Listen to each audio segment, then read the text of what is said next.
विजय तंबी निभा नांगेर को টানা কয়েকদিনের নানা নাটকীয়তা, অতঃপর মুখ্যমন্ত্রীর আসনে সি জোসেফ বিজয় চেন্নাইয়ের জওহরলাল নেহেরু ইনডোর স্টেডিয়ামে প্রথমবার শপথ নেন মুখ্যমন্ত্রী হিসেবে।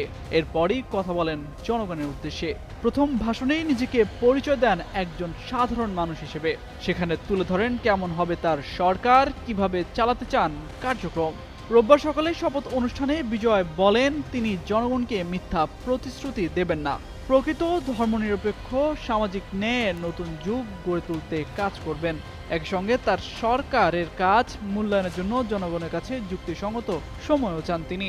নতুন এই মুখ্যমন্ত্রী বলেন তাকে ছাড়া আর কোনো ক্ষমতার কেন্দ্র থাকবে না।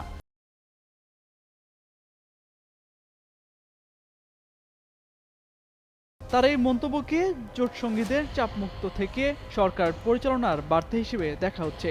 স্বচ্ছতার স্বার্থে তিনি রাজ্যের আর্থিক পরিস্থিতি নিয়ে একটি শ্বেতপত্র প্রকাশের কথাও বিবেচনা করছেন। নির্বাচনী হলফনামা অনুযায়ী বিজয়ের মোট সম্পদের পরিমাণ 624 কোটি রুপি। বিজয় বলেন মানুষকে মিথ্যা প্রতিশ্রুতি দিয়ে প্রতারণা করতে চান না তিনি, যা সম্ভব শুধু সেটাই করবেন। অনেকেই ভাবতে পারেন অসম্ভব মনে হওয়া কাজ আদৌ সম্ভব কিনা, কিন্তু কোটি কোটি মানুষ যখন তার পাশে দাঁড়ায় তখন তিনি বিশ্বাস করেন সবকিছুই সম্ভব।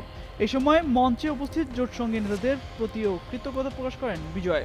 এদিকে ভারতের প্রধানমন্ত্রী নরেন্দ্র মোদী বিজয়কে অভিনন্দন জানিয়েছেন। তিনি আশ্বাস দিয়েছেন মানুষের জীবনমান উন্নয়নে কেন্দ্রীয় সরকার তামিলনাড়ুর নতুন সরকারের সঙ্গে কাজ চালিয়ে যাবে।